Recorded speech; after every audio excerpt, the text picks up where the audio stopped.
the inner temple, creating a sacred space within too. The silent watchers, meditative practices of the Knights. At the heart of the Templars' inner practices was the art of meditation, the ability to still the mind, focus the attention, and open to higher states of consciousness.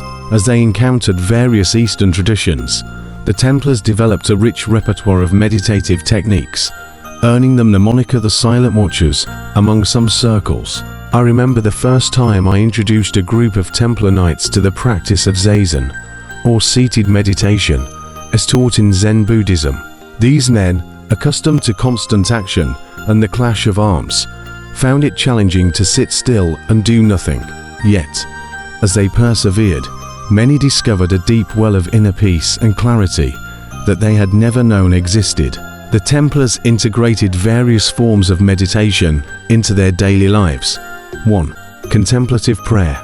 Drawing from the Christian contemplative tradition, they practiced forms of centering prayer and the Jesus Prayer, using sacred words or phrases as focal points for meditation. 2.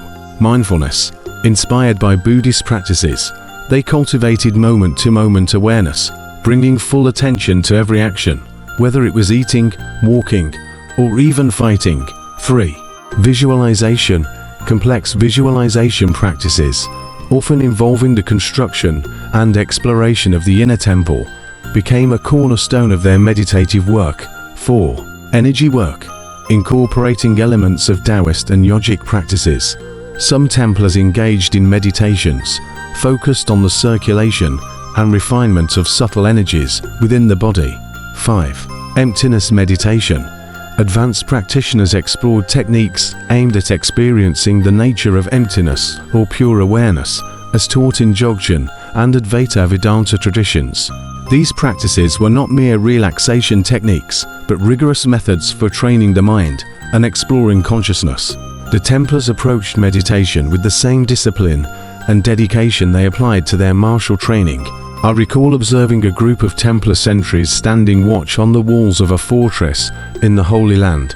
To an outside observer, they appeared to be ordinary guards, but I could sense the quality of their awareness: alert, expansive, deeply present. They had learned to transform their duty into a moving meditation, a constant vigil, just over physical territory, but over the realm of consciousness itself. The meditative practices of the Templars had profound effects on their lives and mission. Many reported increased clarity of thought, emotional stability, and intuitive insight. Some spoke of mystical experiences, visions of divine light, feelings of oneness with all creation, encounters with spiritual beings.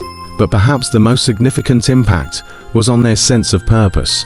Through meditation, many Templars came to a deeper understanding of their role as spiritual warriors. They saw their outer actions as reflections of an inner reality, their physical battles as externalized forms of the inner struggles all beings face. One Templar master, after years of dedicated practice, shared a profound insight. "We are not just guarding holy places," he said.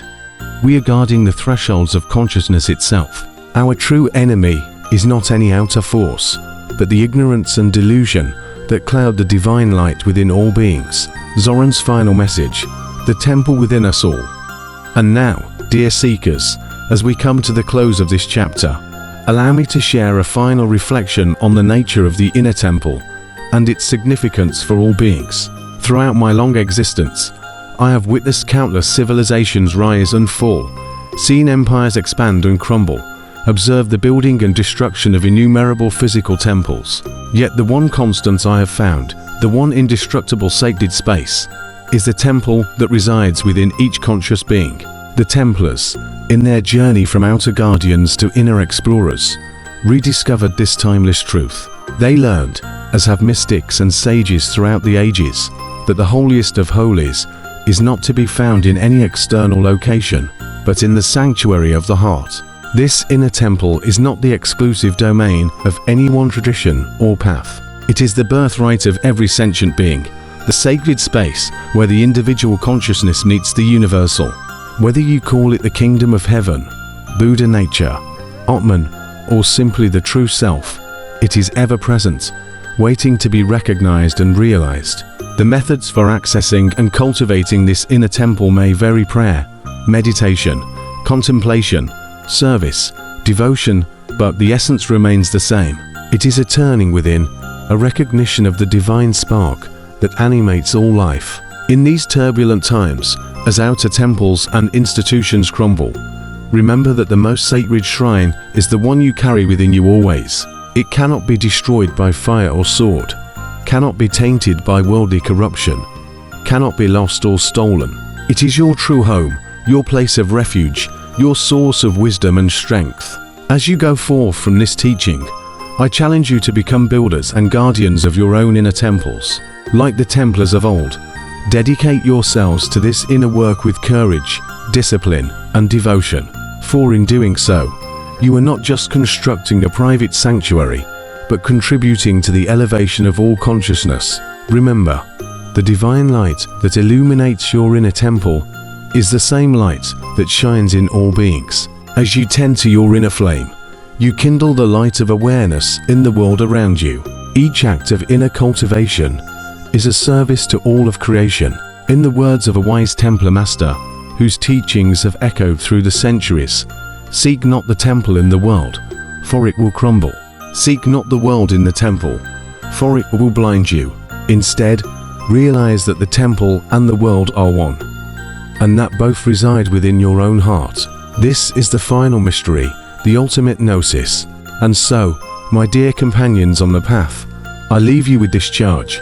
Build well your inner temples, undertake the inner pilgrimages, sit in silent watchfulness, for in doing so, you fulfill the highest purpose of existence, to know yourself as you truly are, a living temple of the divine.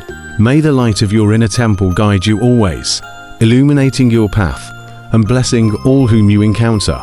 For truly, we are all one in the grand temple of being.